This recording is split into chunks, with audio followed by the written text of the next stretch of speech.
Ladies and gentlemen, welcome to another edition of your favorite midday NFL news show on the internet. Fourth and Forever, a Roundtable sports production. Real coverage from real fans. You know what? Several fights have been breaking out at joint practices. We are hearing some injury updates from some of the top names in the league and various other stories. Stories that I am thrilled to unpack with my two boys. Richie, what's going on, man? How you doing? What's going on, guys? Welcome back into another edition of Roundtable Sports' Fourth and Forever. We're excited to keep the vibes going. Show your support to the channel by simply hitting the like button. We would really appreciate that, folks. So smash the like button. Become a Patreon caller if you want to come on and talk some ball with the three hosts. Let's get straight into business, man. A lot of fun stuff to talk about. Let's get into business. TD, how you doing? I'm doing great, man. I'm excited about today's show. A lot of good stuff that we talked about yesterday. We got more answers today on and other things. Fourth and Forever is here. Make sure you hit that like button. Thank you to everybody tuning in right now. Let's have a great show. Let's have a great show indeed. Folks, as we've mentioned, Richie has already said, if you want an opportunity of being able to call into this show, you have a burning question or something you would like to say to us, we are now structuring all shows on Roundtable Sports like a radio show where you call in for about 20 to 30 seconds. Let us know what is on your mind, and we answer it live on air. If that is something you are interested in, and that's not only including this show, but also all of the divisional roundtables, which launched last night. Same thing with our college football show, our individual team shows as well.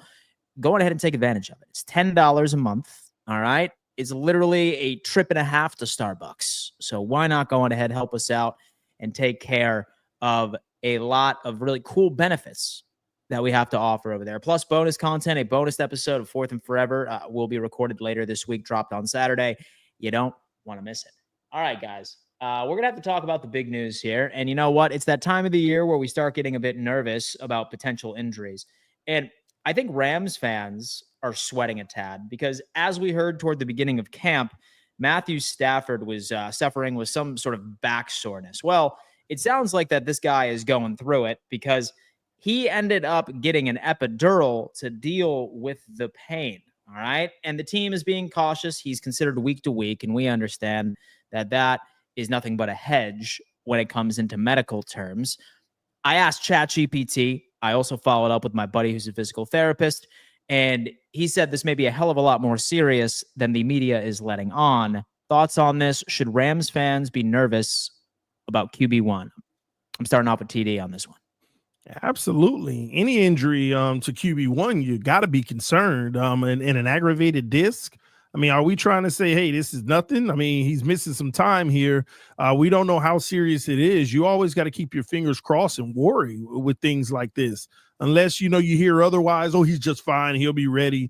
So right now, man, Rams fans are up and at it. They should be on the edge because this could derail their entire season if this is more serious than it needs to be. And Stafford has to make sure it's not something that he can aggravate even further. So I'm pretty confident they're going to be cautious, but it's not a good look right now to have your quarterback having this type of injury that could actually turn into even being worse. So, yeah, man, if I was a Rams fan, I would really be concerned right now. Now, it's obviously going to affect his mobility, although that he is not known as the most mobile quarterback in the NFL, right? Like he's definitely not going to be scrambling away for 10 to 15 yards. But I'm almost thinking that this might be a sign that we might be seeing the last of Matthew Stafford after the conclusion of the 2025 season. Wow. I don't know. It sucks, man. Like that is one of those injuries that reoccurs often unless it is perfectly rehabbed. I think that's going to be a storyline for the vast majority of 2025. Richie, thoughts? Should Rams fans be nervous? The last of him ever? It could be. Oh, yeah. I think he retires after an injury like that. Yeah. Oh, man. If this is that serious, this is a recipe for retirement. He's got a ring. He's up there in age. I mean, he's a great quarterback. It's sad. You don't want to see someone go out like this. Hopefully he's healthy because we want to see him out there. But the good news for the Rams is that they got a solid backup quarterback. They don't got a scrub behind Matthew Stafford. They got someone that can win football games. They got someone that can lead you to a Super Bowl if needed be, that he's done in the past. Who is that backup? TD's like, who the heck? I'm about to say, I'm Googling it right now, man. For some reason, I just Go backup quarterback. This is a guy that's proven. A guy that's Jimmy Garoppolo, man. Holy hell. Talk about one of the most forgotten names. Jimmy NFL. G. Jimmy Garoppolo. Dude, he's serviceable, man. Exactly. Especially in a Sean McVay system. They just got to float that thing out there. I mean, I'm not saying Jimmy G's going to be a top 10 quarterback, but if his name is called, he has proven that he can win football games. And he's got the weapons. He's got the run game. He's got a solid defense. Now, it's a gigantic step backwards from Stafford to Jimmy Garoppolo. But I think Sean McVay, in my opinion, is one of the best coaches in the NFL, especially from the offensive standpoint. And, you know, they got a quality backup. Stetson Bennett behind him as well. Stetson Bennett, man. I like their running backs. I like their tight ends. Their offensive line is solid. They got a good defense. They got Jared Verse coming off a fantastic rookie season. I don't know, man. It's tough. You don't want to see Matthew Stafford go out like that, but we'll see what Jimmy G's capable of if his name is called. Somebody in my show earlier this morning said, Dan, what's your way too early NFC championship prediction? And I said Rams and Commanders. That is what I'm going with. It's obscure. It's very obscure. I just have a lot of faith in those boys in Washington and that LA Rams team, man. We're very close to beating the Philadelphia Eagles last year in the playoffs, might I add. If, for example, that was in LA, we might be having a different conversation. The elements certainly played a factor. Dan, you got to stop this mess. Having the Rams literally as one of the teams that was going to the NFC Championship. Are you serious? I got it, Dad. I got it.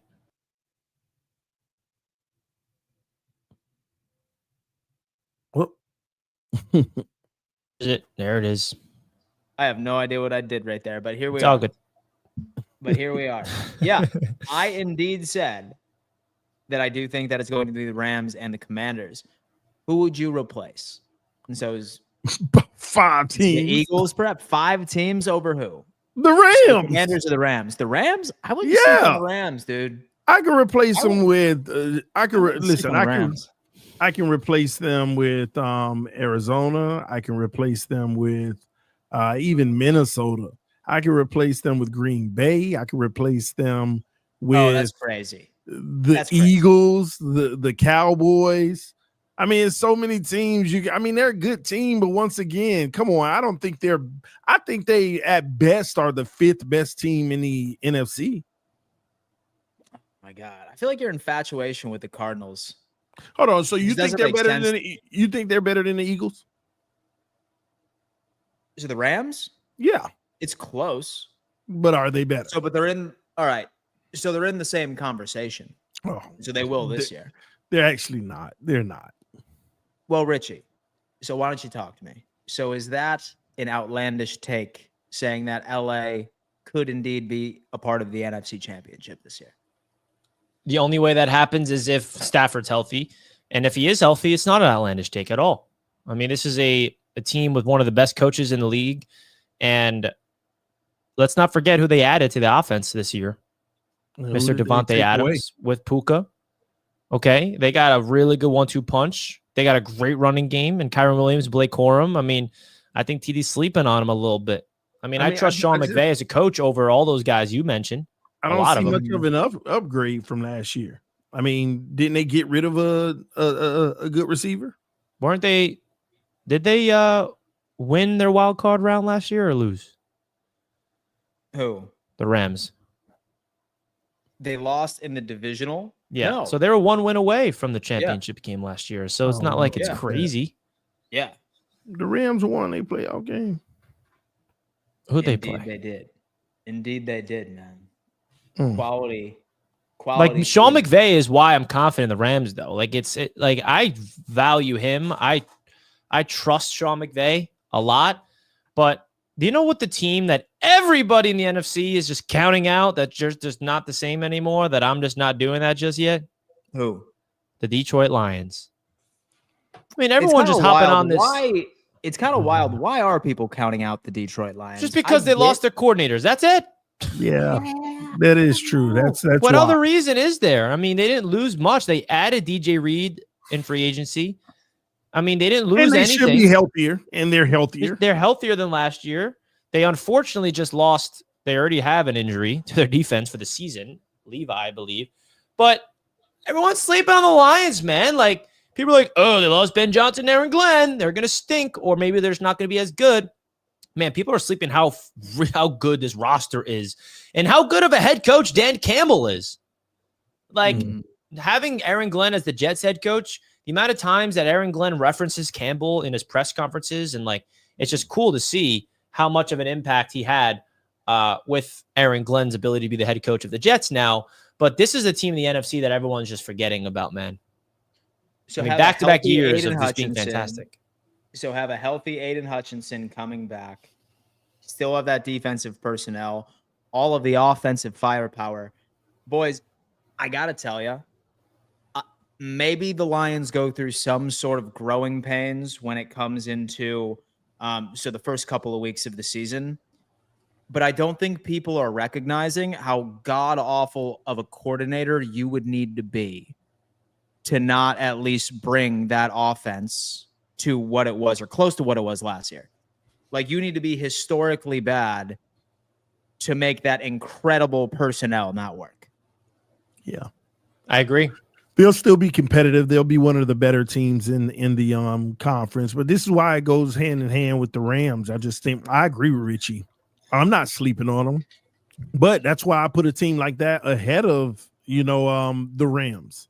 I put the Lions above them. I put the Eagles above them. I put the Commanders above them. So we'll see it, but it will be interesting. It's going to be a whole lot more competitive in the NFC this year. So. And we also got to look out for certain, teams coming up on the rods as well. You never know, like Arizona, like Chicago, things like that. The Giants, Russell Wilson, watch out. Ooh, watch out with that defense. Leading the way. Giants, man. So I'll tell you what. I've been impromptu. Notable, please. I do. There's something that happened that is massive that I want to get your guys' thoughts of, which is the NFL Network and ESPN merge. Yeah. Mm-hmm. I think that's big. We're a media company ourselves here at Roundtable Sports. I'm someone that I watch both NFL Network and ESPN pretty much all day. Like that. Like, I have a TV right here, and all day while I'm working, I go between ESPN shows and NFL Network shows, and I'm really into this type of stuff. Definitely curious to get your guys' thoughts. 10% equity stake in ESPN the NFL gets, and now Red Zone is going to be through ESPN. People are worried that it's going to change things. I think this is a plus, personally. I mean, you're talking about ESPN is a network that dominates sports media, and now they're going to provide NFL Network all the assets as they possibly need. But hey, only time will tell. I hope that not a lot changes, because NFL Network is really good. Good Morning Football is fantastic. All the people affiliated with NFL Network is great. You saw Peter Schrager leave ESPN, Peter Schrager left NFL Network for ESPN. Now he's going to return. Now he's being reunited. Yeah, so there's a lot. This is a gigantic merge. Yeah. And I think this is a positive for the salary cap stuff moving forward. This is going to be a plus for revenue. Yeah. Oh, yeah, dude. Like, say, for example, that we were getting used to $30 million added each and every single year. Like, this could very well be $50+ million. From what I understand, I don't think this deal is finalized toward the end of 2026. That's at least what reports are saying. But this is how I look at it, Richie. These are just two companies battling it out for sports domination. It's ESPN and Fox Sports. Fox Sports just ended up bringing on Barstool, right? Yeah. A bunch of their overall employees, because they wanted to attempt to combat the Pat McAfee sort of personality right on ESPN. Now ESPN comes up and acquires the NFL Network. It's super interesting. I don't particularly think that we're going to see a lot of massive changes. I think Red Zone is going to be the same. Why fix what's not broken? It's probably going to help us out with contracts. That's for damn sure. But I sort of feel indifferent about it. TD, what do you got? It's just interesting to me because, you look at ESPN, they're like the powerhouse, but a lot of people have been criticizing ESPN as of late, with it being like a reality show and, drama instead of news. You even have those surveys kind of here around Roundtable Sports where people like this is what they're looking for, actual breakdown instead of the drama these days of just the back and forth. So when you make a move like this, you're trying to make a power move. Obviously, NFL going ahead and saying, "Hey, ESPN, here you go," but we want 10% of everything over there. So that's pretty massive, man. That's massive. So everything. So the NFL gets 10% of everything ESPN does. Yep. Because it's 10% stake in ESPN in general. But you know what? This also does.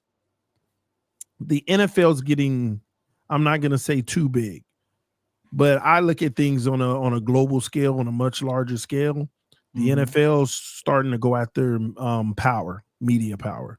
Having that 10% equity as they continue to move in this direction, they may even acquire more by giving up certain assets for more equity, because eventually they'll be able to control the narratives.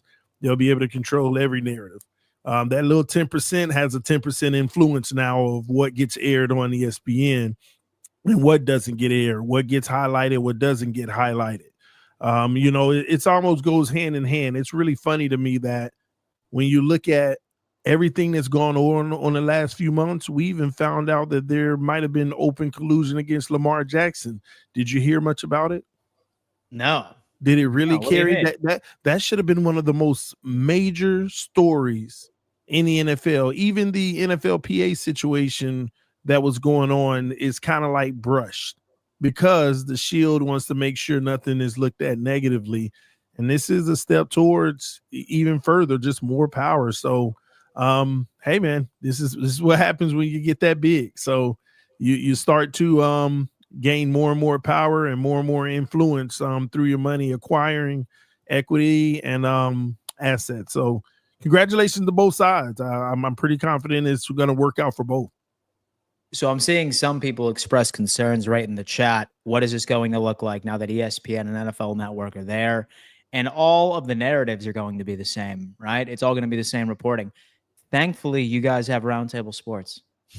Thankfully, you guys can tune in on a weekly basis. Fourth and damn forever. Whoa! All the divisional coverage right over there, baby. That's where it is. If you're upset about this merger, guess what? Subscribe and tune on over, because I'd like to think that we know ball over here, right? Well, maybe me and Richie. Yeah, I was about to say. Yeah. Maybe me and Richie, but it doesn't matter. 2 out of 3 is pretty damn good if you ask me. It's all true. Right? That's a good percentage, man. I am curious to see what happens with Red Zone, man, because they like you said, Dan, they better not change that. That is perfect. And Stephen A be the announcer for it. Yeah. I absolutely love Scott. Is Scott Hansen? Is that his name? Yeah. Scott Hansen's an absolute dog. I mean, never change that. Don't add too many ads to it. Like, let it be the way it is. And that's that. But that is that. The NFL Network, unfortunately, the Good Morning Football show has been going down ever since Kay Adams left. Ever since Peter Schrager left. Like, all the best people that made that show. It was at its peak when Kay Adams, Schrager, I mean, Kyle Brandt's the only one that's holding it down. I love him, but he just doesn't have anybody around him. That's interesting. I'm turning it on in the morning, and I'm like, this isn't as good as it was, man. It's really once they located back to LA, right? Or they relocated to LA. And they missed that New York energy. And half of them stayed in New York. Half of them went to LA. That was the show's downfall, in my opinion. Hey, quick question, guys. Go ahead. On that, I'm thinking, my brain moving real quick. What company was trying to acquire Sunday Ticket, but they were feeling like it was going to be a monopoly? Was that ESPN? YouTube. So YouTube TV. Well, YouTube has it. Yeah, YouTube TV 1 Sunday Ticket. Was it? It might have been the NFL Network. Yeah, it was a network. It was an actual network because we all felt like we were going to get it for free and save money. Yeah, or it could have been ESPN. I forgot what it was, but I mean, far, I wonder how YouTube TV gets blended into this whole thing, because it's probably going to be on Hulu now, like with the Hulu and Disney Plus and ESPN Plus. No, they're contracted. It's going to cost like $7,000 a month, starting in like 2 years. But most of those are contracted, so they already have contracts out for a few years. But whenever they're up and due, that's going to be a huge decision. what they end up doing. Do they sell it out or do they put it all on ESPN or Hulu or anything that's owned by them? Yeah, and like Hulu is gonna. I just saw something recently. The Hulu app is going away, and you can only watch Hulu now through Disney Plus. Mm-hmm. So like, there's a little section on Disney Plus that's Hulu. So like, the Hulu app's leaving, and I just always curious to see these networks and how it all works. Oh yeah, avoiding taxes, baby. I don't want to pay taxes, so let me acquire somebody. Yeah. It all comes down to let me just get bigger and bigger. Let me. Crazy. All right, who we buying? Me? Indeed, man. What YouTube channel we buying? Oh yeah. Anyway, all right, guys. Listen, I have become obsessed with this Rotowire platform. I'm not gonna lie to you. Look at this mock draft setup, boys. I cannot tell you how many times that I've gone through an actual fantasy football draft before, and I'm sitting here on the verge of a panic attack, being like, okay. So we have Trey McBride on the board. We have Jonathan Taylor. But, oh, my God, I really need to make sure that JSN is on the damn board on my next pick. Well, luckily, Rotowire tells me that there's a 57% chance that I'm going to be out of luck and my entire draft strategy is out the window. I have never seen something that has been more in-depth of letting me know the likelihood of when particular players are going to be gone, because I'm not sure if any of us can relate, but sometimes when you have one player in mind for the fourth round or one or two, and both of them are selected, your entire strategy goes out the window. This right here from all of my mock drafts has been an absolute lifesaver. The detailed analytics that I see from each and every single player card, updated news, 2025 projections. I'm obviously an optimist over here, and I think Trey McBride's going to do even better than this. I'm going to draft this guy. And I'll tell you what, this is hands down the best tool I have ever seen in my entire life. I'm connecting it to my sleeper application where I'm conducting my fantasy football league this year. Nice. And if you guys take advantage of this, because I know that y'all have been finishing in the basement in your fantasy leagues for the past couple of years and you need some help. So use our code RTS for 15% off. All right. And dominate your fantasy league, Rotowire.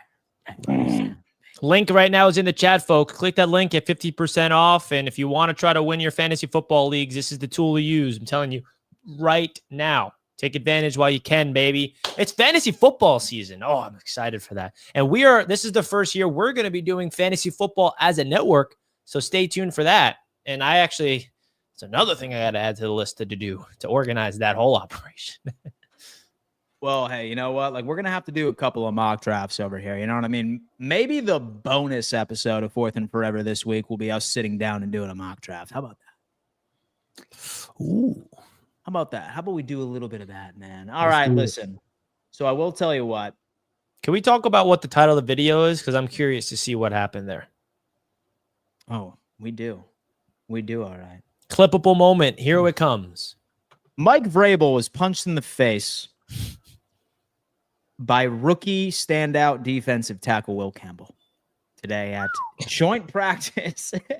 At joint practice today for the New England Patriots and the Washington Commanders. Now, it's not nearly as bad as you might assume. It sounds like that there was a fight between Marshawn Lattimore, surprise, surprise, and then also Kayshon Boutte, I wanted to say, or maybe it was Travion Henderson. Whatever. But a fight broke out right in the middle of the field. And then Mike Vrabel, being the boss that he is, sprints out to the middle of the field, attempts to break it up, and he catches a friendly fire right cross from our good friend Will Campbell. Right here is a picture of Mike Vrabel icing down his face. And that's just giving you an idea of how joint practices across the league are going already. Some big takeaways, because surprisingly enough, I have been interested to hear like who the biggest standouts were and the biggest narratives coming out of camp. Number one, Drake May has been looking very good again. All right. I'm sorry, Richie, but I'm bought in on the Drake May hype. I'm bought in on the Drake May hype, ladies and gentlemen. Man, he liked it up. I'm bought in on the Drake May hype. All right. Sign me up. Sign me up. I did also earn some respect for him when he was asked the other day how he would compare his game to Josh Allen. Very humble young man. He said, well, he is the MVP, and I have a long way to go. He was probably trying to avoid some sort of bulletin board material, but whatever, I will take it as face value. Lost credibility. Oh. Then, plus with Jaden Daniels, he was reportedly surgical in 11 on 11s, perhaps demonstrating that he does not need Terry McLaurin, who did not make the trip up to New England, by the way. That's another storyline to talk about. But one of the biggest things that really stood out to me today is you look at all of the weapons in New England right now, which is not many. It's lackluster. And Washington reportedly couldn't stop a nosebleed. How concerned are you for the Washington Commanders defense going into the 2025 season? Talk to me, TD. Listen, man, these joint practices are important. You got, both teams trying to go out there and prove something. This is where the starters get up and say, hey, we're not going to go out here and look bad. We're not going to back down. We want to set the tone now. And, Washington, I'm hearing that the quarterback's just absolutely ripping it. But when you look at that defense, don't let that be the issue for Jaden Daniels. Do not Joe Burrow him. Do not Joe Burrow him. Yeah, like last year, because this year's where you should be making progress on the team because you had great success going to an NFC championship game last year. You do not regress from this point, and don't let the defense be the issue. So, yeah, but this whole thing with Vrabel getting punched. Now, hold on. Did you say Vrabel got punched by one of his own players? Yeah. Yeah. Oh, yeah, man. Yeah, listen, the Patriots gonna be the real deal, man. I'm done. What does that mean? He got punched. I don't punch the coach in the face, man. Come on, accidental, or he went out there and like. That I heard that he got in the middle of the scuffle, like to, I guess, break it up. Yeah, but he ended up friendly catching fire, is what they said. Yeah, but they ready for war, man. It was inadvertent. They are. You see that? They're ready for war. The Patriots. They ready to go to Buffalo and New York and Miami. No. Put Vrabel in pads, bro. Put Vrabel back in pads. He clearly proved today that he still got it. But I love it, though. I'm going to be honest with you. I ain't mad at it. These joint practices, they get testy, they get fiery. Coaches in there. But these players, man, when you're not a back down player, because I see some scuffles. You don't want them to fight, right? But when you get these scuffles, you know what is important to pay attention to? What's that? Who's running? Who's backing out? Like, let me get up out of here. Who's doing that? Unless it's the quarterback. Everybody else need to be in there, chest poked out. Hey, we ain't backing down. So, that's what's important in my opinion. But listen, man, I hear Drake May lighting it up too. So I don't know, man. Maybe they can win 12 games and be second in the division behind Miami. We'll see. Drake May out there, ladies and gentlemen. Drake damn May. Richie, thoughts on the culmination of narratives coming out of camp? That's Vrabel getting punched in the face. That's the worries you might have for the Washington secondary. Richie's scared. Go ahead. Talk to me. I ain't scared of nobody. I don't live in fear. You kidding me? Listen, man, everybody in the chat, vote. Are you buying the Patriots hype? I want to get the poll up and active in the chat. Listen, the New England Patriots, there's a lot of hype around them right now, and I guess their head coach getting punched in the face by their own is adding to the hype now because that's what we're doing on August 6th. The head coach gets punched by his own rookie. Whoa, dude, the Patriots are tough. Whoa, dude, they're not messing around. I mean, what are we talking about here? I mean, it's one thing talking about Drake May looking good at practice. Yeah, that's worth talking about, right? And the narrative is, wait, is the Washington Commanders defense Swiss cheese, or is Drake May actually progressing? Listen, Drake May was a top 5 pick, bro. He needs to absolutely prove to be that guy this year. And I'm so sick of all the excuses that was thrown all over Drake May's way last year. He didn't have anybody. I don't want to hear those excuses this year because he's got to prove to be a quarterback you can win with. And I think he has the tendencies. He has the qualities. Like Drake May, I don't think is going to be a bust with the Patriots. And the definition of a bust where you're just unplayable. Zach Wilson with the Jets was a bust. Okay. You become unplayable. I think Drake May is a guy that's going to go out there and he's going to be good. But how good can he be? That's the thing I'm excited to see just as an NFL fan. Can he become that upper echelon quarterback? Can he be a difference maker? I think that's the biggest question I have for the New England Patriots. When he has substance of structure, when he has real coaching, when he has a new addition of Stephon Diggs? Is he going to be able to elevate the guys around him? He's got the talent. He's got the tools. So we shall see. I mean, it's early on in training camp. There's a lot of quarterbacks out there that balls in training camp and stinks when the bullets are flying in the regular season. So you never know. But hey, I'm going to wait and see before I get all giddy about these Patriots like TD does. Speaking of the ESPN with that acquisition, some breaking news that I think sounds pretty fun. All right. It's more on the business side of things. I love business. Tell me that this wouldn't be great. NFL Commissioner Roger Goodell hinted at the potential launch of a college football red zone product. Shout out Roundtable CFB. Let's go. Dan's pumped up. Look at him. He's jubilant of this news. This is a Dan Mitchell man, breaking that news is story. one of the most annoying things. Like, that is one of the most annoying things about college ball. Like, there's so many games that you want to watch, but it's just impossible to have that red zone side of things. My God, sign me up. I thought they had that. They don't, surprisingly enough. They do. So you have to choose. So you can end up like throwing on YouTube TV and doing like the split screen. Yeah, no, like 4 games and stuff. But where you turn on and it's just going to all the games. Well, that's good news. I mean, I'm not super into college football, but now that Roundtable CFB is a thing, I may have to. Trust me, because might as well start learning about who your next quarterback's going to be. Anyway, Lino. Let's bring him in. First Patreon caller of the day, folks. If you are already a Patreon member, all of the links for the Roundtable shows are currently listed right in the pinned comment. So feel free to go on ahead and hop in if you have a question and or a statement. And for those of you that want to sign up, of course, for Patreon, I believe that link is in the description as we speak. Only $10 hairs. Lino, how you doing? Talk to us. What's going on, fellas? How y'all doing today, man? Chilling, man. What's up? I got a couple questions. One, I can kind of see what Richie's talking about, but I'm only confused.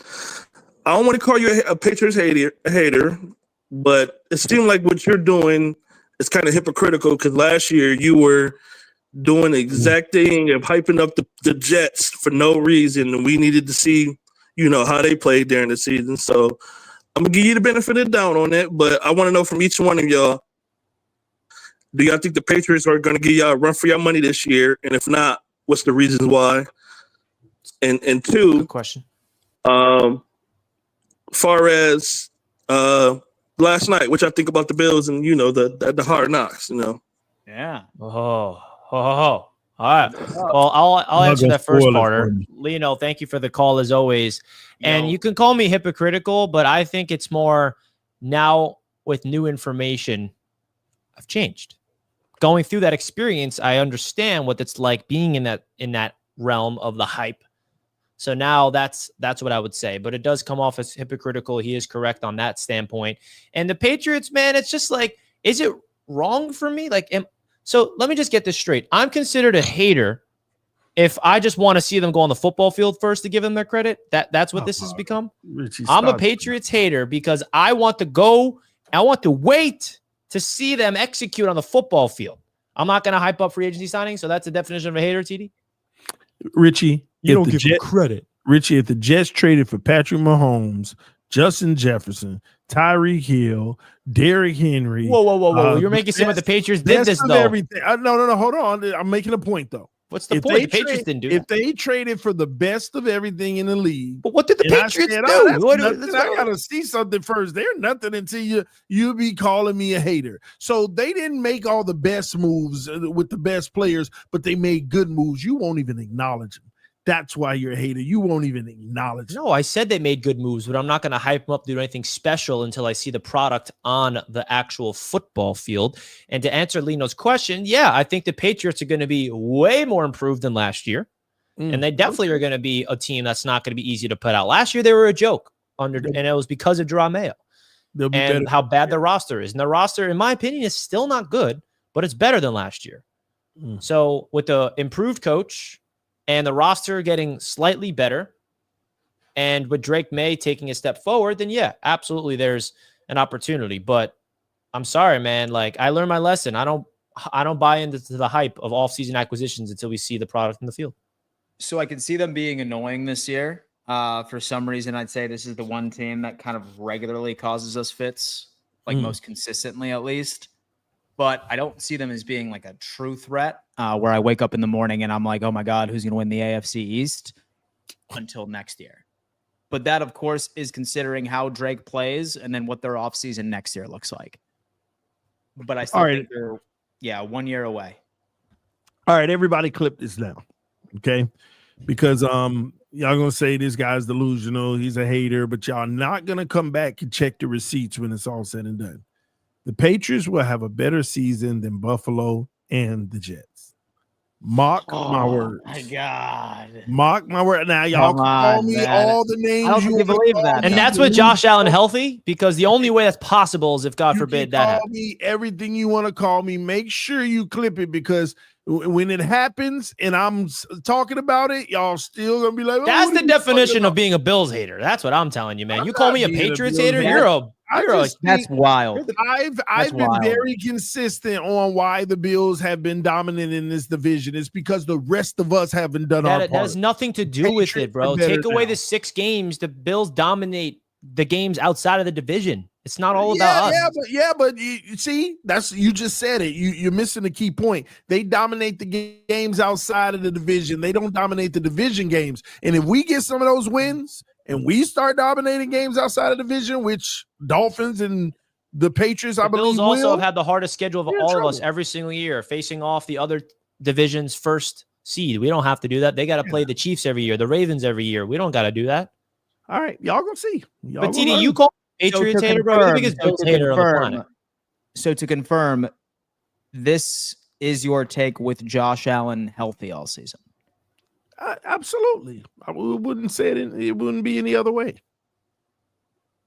See, you're telling them yourself, man. The Bills are too dependent on one guy. And if he's healthy and he's proven that he can do it, then what do you mean? Richie, we've been down. The Patriots have been down. The Jets been down. If all of us rise, they're in trouble. I'm telling you. It's not what you think. He's just been a miracle worker in the division. We haven't made things harder for them. It's going to happen this year. The Jets compete with the Bills tough. Yeah, but we ain't make it hard enough. Doesn't mean anything, though. All right, y'all gonna see this year. This division is actually gonna be really good this year. Woo, I hope so. I love it. Except y'all 3 for 19 throwing quarterback. That's why. What you talking about? Yeah, but what about those 150 yards on the ground and 2 touchdowns rushing? Woo, with a win. That's all I care about. Oh my God, folks! Once again, it is that time of the year where TD starts to make some delusional takes. Totally delusional. Yeah, see, here we go. I want to get your guys' take on something regarding to Lino's. Is in the building. He's back, folks. Come on. I want to get your thoughts of what Lino had to say about the Hard Knocks. Now, I did not watch Hard Knocks, but I did see a clip of it. Okay. And I didn't know this, but apparently the new Bills Stadium is being constructed on purpose to avoid wind gusts. Yes. Because they know how bad Josh Allen is in the wind. So there's science to back up that they constructed this stadium in a way where if it's windy out, you're not going to feel the wind. And if you go look at all of the games Josh Allen plays at home with wind, his completion percentage and everything is absolutely boo-boo trash. So there's the Buffalo Bills realizing where are the weaknesses of Josh Allen, and they're building a stadium to help out their quarterback, man. You got to respect it. They spending millions on them. Oh, man. All right. They got to respect Obviously, it, man. I can't allow this on this show. That's a fact. I didn't say anything. I'm sorry, but who has a high completion percentage when it's 40-mile-an-hour winds? Not Josh Allen. All over the place, all right? That's definitely not Josh Allen. Sometimes in the winter. Them bubble screens. I don't think you guys are going to see it in December, but you are going to be shocked how windy that stadium is once we're in there coming off of the lake. All right. He's fine when it's average winds 15, 20, but 45 miles an hour. Come on, dude. Like, he's got an arm, but I mean, come on. That's like the Dolphins building a stadium to have their away team baking in the sun. Yes. Right. I've also heard, which is ideal, when it snows, it was also constructed where, say that it's snowing relatively heavily based off of where it is built right by the lake. So the away side team is the only team that's going to be getting pelted in the face, like with snow.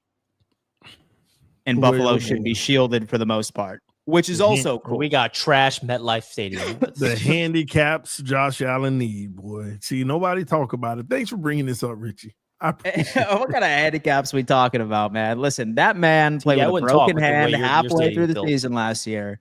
Like, he had a bunch of Madden generated players as wide receivers, still won the MVP, highest scoring offense. Come on, man. Give the man some credit. Cook Give won the that man man some MVP. credit. I won't even pay him. Give Cook his Now, money. TD, so did you watch Hard Knocks last night? I didn't. That's why I don't want y'all to spoil it for me, because I was going to watch it today with my sons and show them this is the team you'll never want to play for. This is the team you'll never want to. Well, If hey, you want to man, win listen, Super Bowl, it's cinema, obviously. All right, honestly, like, have them whip out their notepad, because that's what a good culture looks like, TD. Like, that's what a good team culture looks like. Something I think that the Dolphins fans should be rebelling against me too. tomorrow. Yeah, TD, dude. you getting Madden for your boys? It Comes out when does tomorrow. it come out? Tomorrow? Early Well, access tomorrow. I'm not the kind that just go get mad and they come to me, hey, can we get this? And yay or nay. So I don't keep up with Madden ever since Josh Allen hit that cover. Just ain't been the same. He's boycotted it ever since, is what somebody is saying. We got 240 people live right here on Roundtable Sports Nice. Forever, guys. We've noticed whenever I look at the analytics, there's like 80% of you guys that's watching that don't subscribe to the channel. So if you are a regular watcher of this channel, do us a favor, simply hit the subscribe button on your way in. Roundtable Sports is live every single day here on our show, Fourth and Forever, to give you everything you need to know across the entire NFL. And we'll also hit that thumbs up button. We're trying to get this to 150 plus like buttons, man. We appreciate the support, man. We got a lot of new people coming in right now with 240 live, and it keeps growing, baby. Let's get it. Woo! The poll has ended with the majority saying, no, I am not buying the Patriots hype. 58% said no. 41% says yes of buying into the Patriots hype. So the chat has spoken. The chat has spoken. We talking about practice, not the game. ... Practice. Fields is 2 weeks into. I think since we did that recurring field, we're getting all the super chats from last time. I'm trying to think. I don't have those on my end. You don't. It starts Interesting. It starts here. here. Same scenario with Glenn and the Jets saying, what, TD? Beautiful. And you love Mac Jones after the first year, too. I suppose that's true.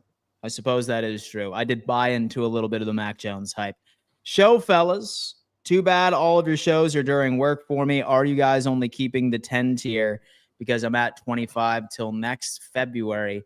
Fins up. So we're going to have to think of some benefits for JD. Because, yes, we're planning on only keeping the 10 for now. But we can connect offline. Figure out some stuff for you. So we appreciate you, brother. Patriots media. Jets can build whatever. They still suck. And the funny part about that is the Patriots have sucked more than the New York Jets for 2 straight years. How does that make you feel, Patriots media? Sad, right? Ooh, I'm watching Doesn't good it culture hurt? right Ouch. here, right now. You three are so much fun to watch. Thank you, and hit that like button. Thank Culture, you, baby. Yeah. Roundtable culture. That's my guy. That's that culture. We have our next caller. JT is in the building. JT, what up, man? JT! Yo, what's up, gentlemen? How we doing today? My guy. Yeah, Let's we go. good, man. We appreciate the call in. Hell yeah. I just wanted to say all this Justin Fields hate has to calm down a little, man. We ain't even in a preseason game yet. Let me, before TD, because I know you're a hater. I know you're a hater. So let me just say this before you go crazy. Because do you guys see Quarterback, the new season of Quarterback? Yeah, I watched the first few episodes. See for how Kirk Cousins is struggling to learn a new system. There's a new system, a new regime, new implementations into the system. I think it's just premature to judge. You don't know what they're trying out new in practice that he's throwing incompletions. There were some Jets beat reporters saying that some of those incompletions were just throwaways or drop passes. We don't have eyes. We only see the stats because the New York media loves to push out this narrative. And so we don't get to see actually what's happening there. That's just my take on it. I think it's just a little premature to go crazy about Justin Fields is terrible. You know what I mean? Until we kind of see what this team looks like September 7th. Tell me that's not a fantastic take from my boy JT right there. Yeah, I'm gonna be honest. He's spot on. Actually, he is spot on. Thank you for the call, JT. Appreciate it is too early to do that. But JT and Justin Fields, we've been doing this for 3 years now, man. No new system. Come on, man. No, but we'll see. We'll see when real games kick off. So I try to be optimistic because I'm a sucker for an underdog story, right? I always am.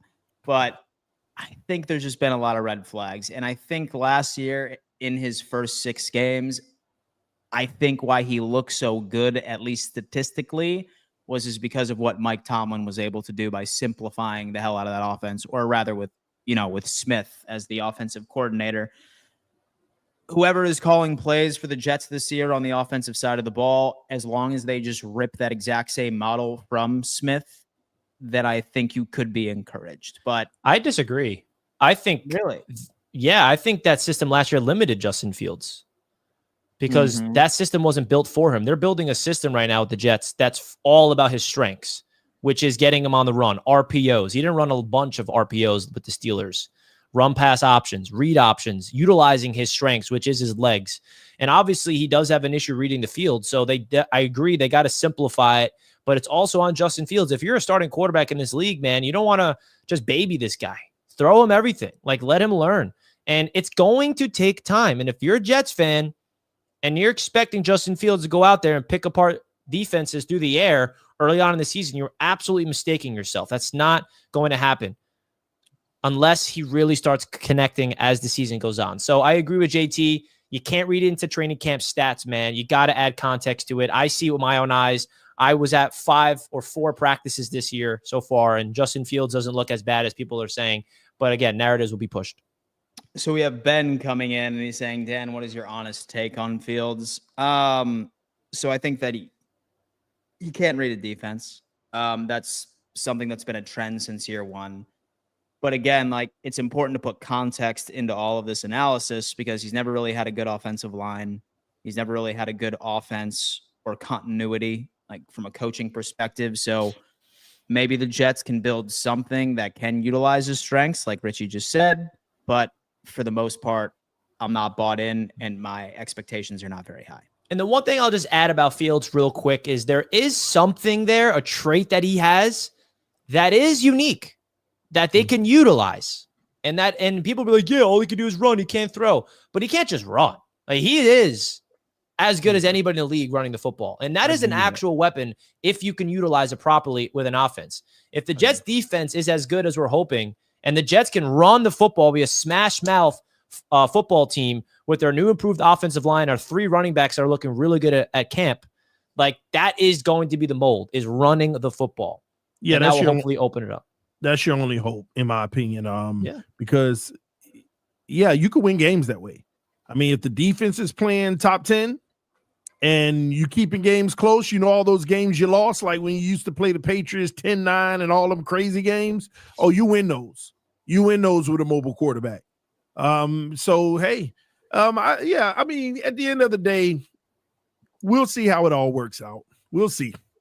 And the New York Jets, the last time they were good, when they went to the AFC Championship back-to-back years, is the same exact system, minus a mobile quarterback. Our passing attack was trash. All it was Mark Sanchez handing the ball off 30 times a game, and our defense was elite. So you can win in a lot of different ways. And that was 15 years ago. It's a different league. But just saying, if you have an elite run game and elite defense, you can win a lot of games that way. Not saying the Jets will do that, but there is a formula there.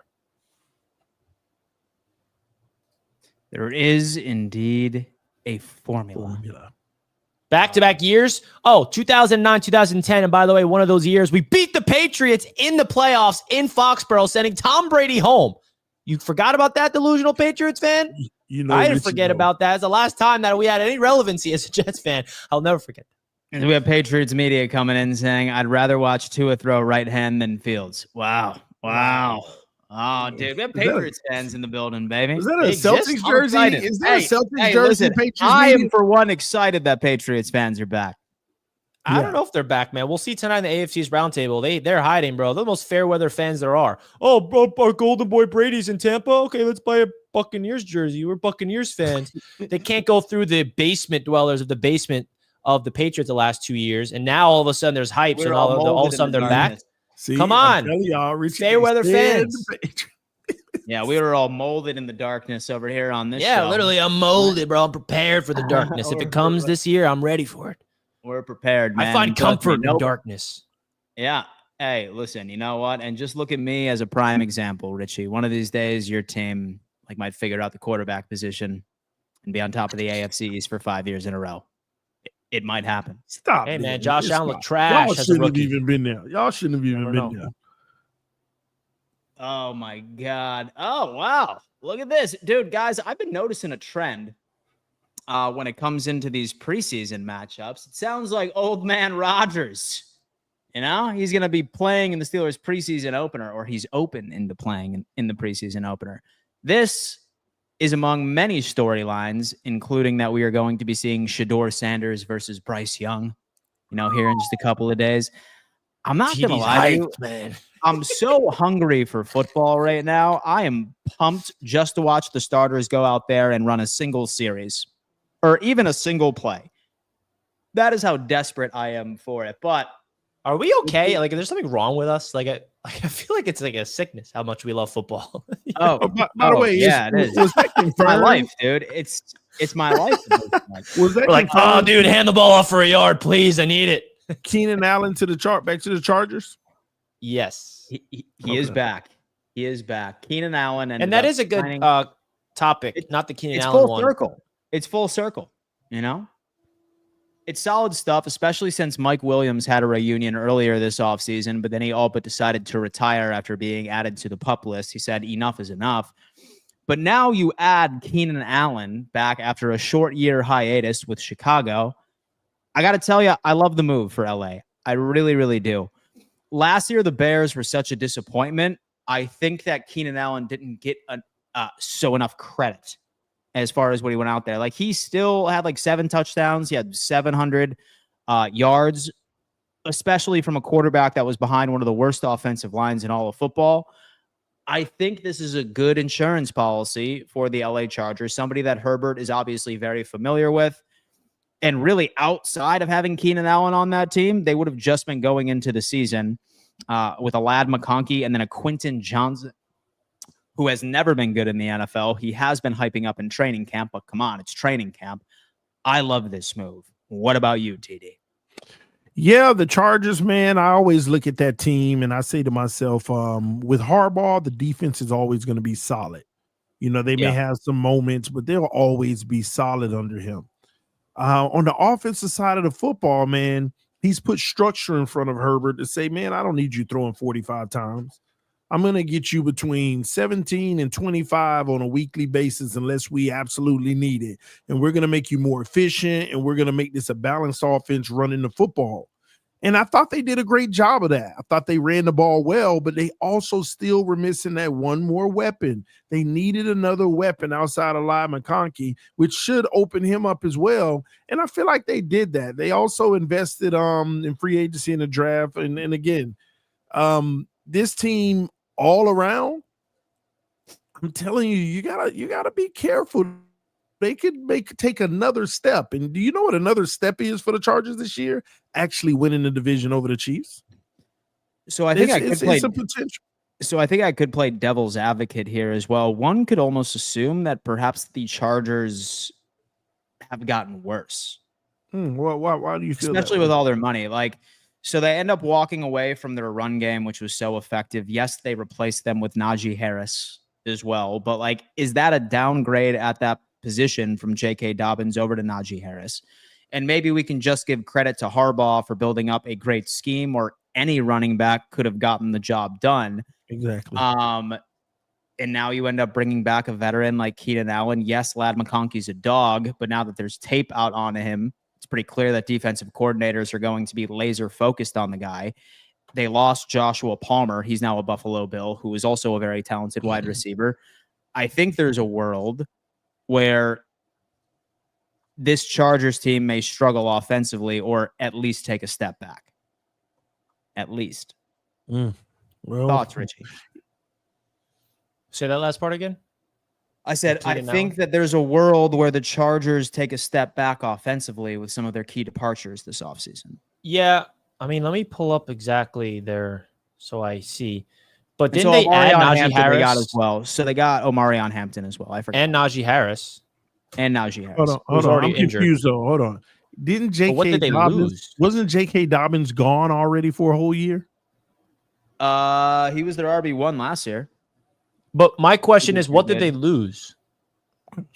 Or who did they lose? That you're saying that makes you want to say that. So it's more so that Ladd McConkey sort of took the world by storm. And now I think with the lack of wide receiving weapons, like losing out on Joshua Palmer, now I think defensive coordinators are probably going to be laser focused and doubling / bracketing Ladd.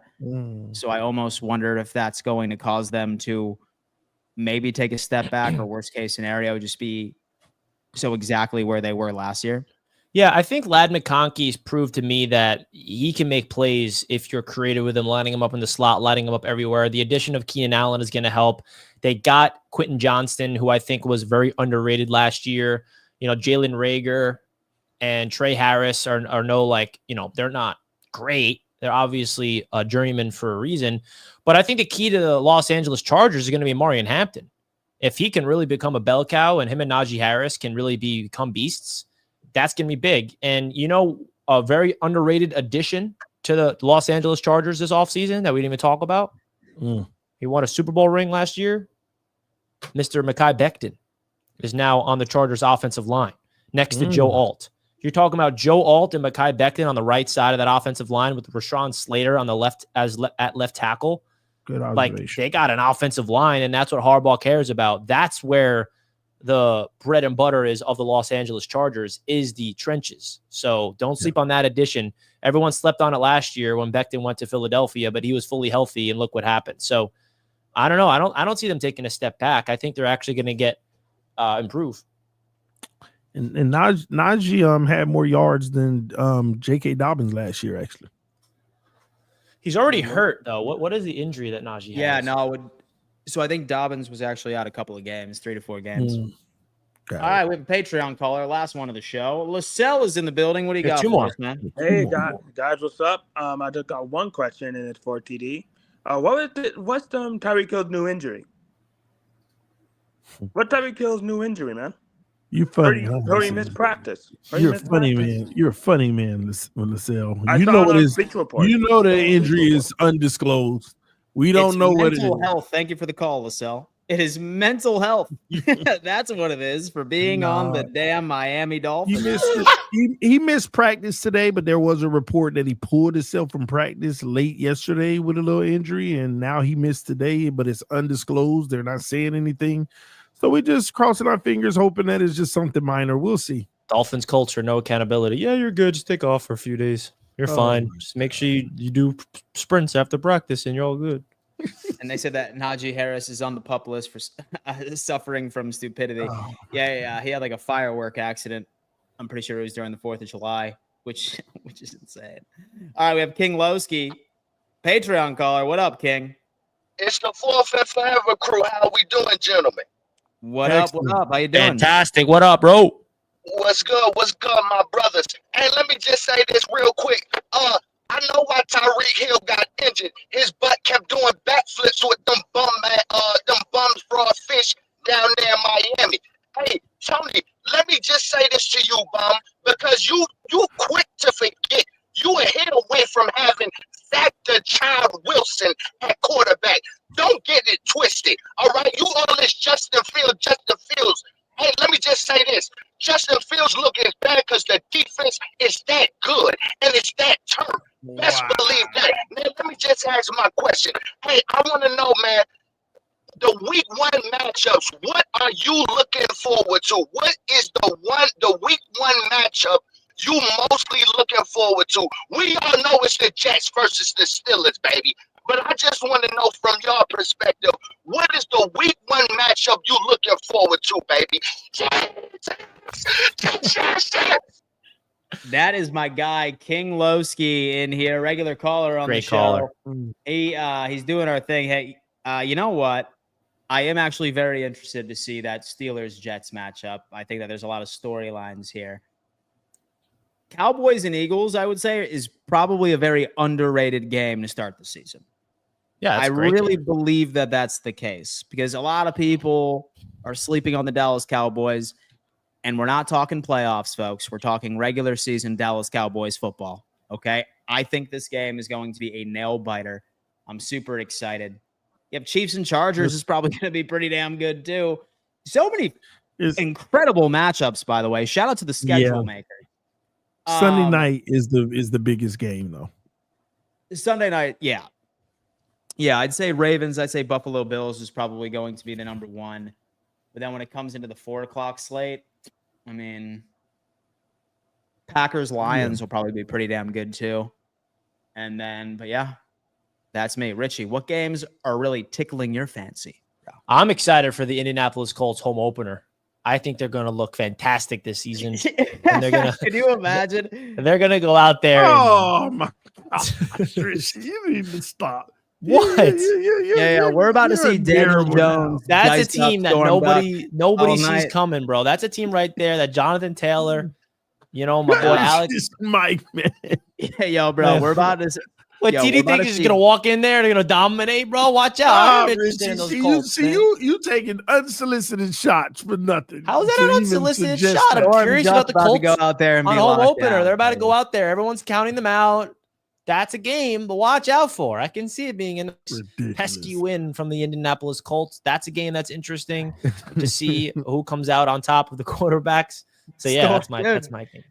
Storm Duck will be locked down. All right. Hey, what if Storm Duck gets a pick? You know, ooh, TD's gonna be on. Yo, what if Storm Duck wins all pro honors this year? And me and Richie are sitting here just shitting on the guy.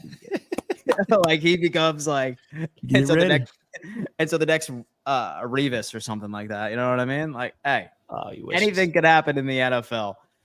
Boys, thank you so much for tuning in to another edition of Fourth and Forever, a Roundtable Sports production, real coverage from real fans. This evening, we will be live on the AFC East Roundtable, 6 p.m. Eastern Standard Time.